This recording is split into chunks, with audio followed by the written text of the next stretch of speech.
नमस्कार। आज हम अप्रैल 2025 की फॉर्मूला वन रेसों पर थोड़ी बात करेंगे। हाँ, जो नतीजे आए हैं। बिल्कुल। हमारे पास जापान, बहरीन और सऊदी अरब ग्रां प्री के विनर्स की लिस्ट है। तो देखते हैं कि इन 3 हफ्तों में क्या कुछ हुआ। हाँ, क्या ट्रेंड देखने को मिला? तो शुरुआत करते हैं 6 अप्रैल से। जापानी ग्रां प्री। सुजुका? हाँ, सुजुका। यहाँ तो कोई ज़्यादा हैरानी वाली बात नहीं हुई। मैक्स वर्स्टैपेन ने रेड बुल के लिए आप कह सकते हैं आसानी से जीत दर्ज की। बिल्कुल, जैसी उम्मीद थी।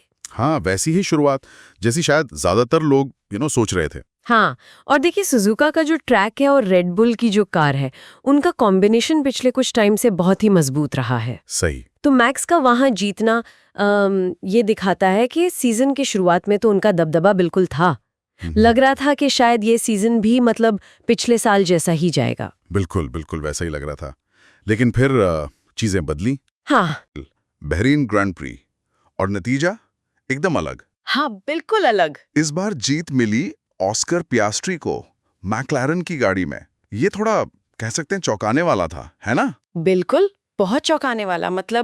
एक हफ्ते के अंदर रेड बुल के कंट्रोल से सीधा मैक्लारन की जीत, ये काफी बड़ी बात है। हाँ, बहुत बड़ी बात। और बहरीन का सर्किट वो टायरों पे भी काफी मुश्किल होता है, तो हो सकता है मैक्लारन ने वहां कुछ ऐसा सेटअप या कुछ ऐसा किया जो रेड बुल पर भारी पड़ गया। अच्छा। और ये भी दिखाता है कि देखिए अलग अलग सर्किट पर कारों का परफॉर्मेंस कितना बदल सकता है। सिर्फ एक हफ्ते में टॉप पर टीम बदल गई। F1 की यही तो मजेदार बात है। सही कहा। और ये सिलसिला यही नहीं रुका। 20 अप्रैल को सऊदी अरेबियन ग्रैंड प्री हुई जेद्दा।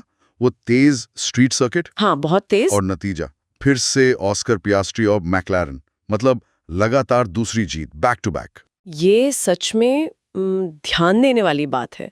लगातार 2 रेस जीतना, वो भी अलग अलग तरह के सर्किट पर। हाँ, ये जरूरी है। एक बहरीन का ट्रेडिशनल ट्रैक और फिर जेद्दा का वो हाई स्पीड स्ट्रीट सर्किट। ये दिखाता है कि मैक्लारन की जो रफ्तार थी वो सिर्फ एक रेस की बात नहीं थी, कोई तुक्का नहीं था। और पियास्ट्री के लिए भी ये आप सोचे कितना बड़ा बूस्ट होगा। बिल्कुल। एक युवा ड्राइवर है। बिल्कुल। और इस तरह लगातार 2 रेस जीतना, वो भी जब सामने वर्स्टैपेन जैसे दिग्गज हों, कमाल की बात है। कमाल की बात है।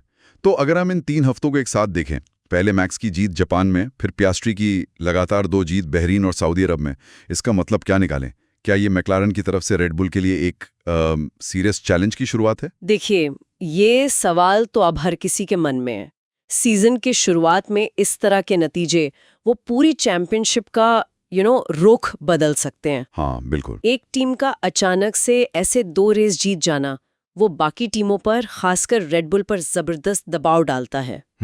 उन्हें आप सोचना पड़ेगा कि भाई मैक्लारन ने ऐसा क्या किया जो वो नहीं कर पाए, खासकर उन 2 हफ्तों में। सही बात है। जापान में जहां रेड बुल इतनी मजबूत दिख रही थी, वहीं बहरीन और सऊदी अरब में मैक्लारन का पलड़ा भारी रहा।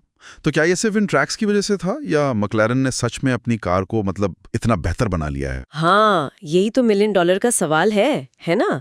हो सकता है कि ये सर्किट मैक्लारन की कार को ज्यादा सूट करते हो, ये भी मुमकिन है।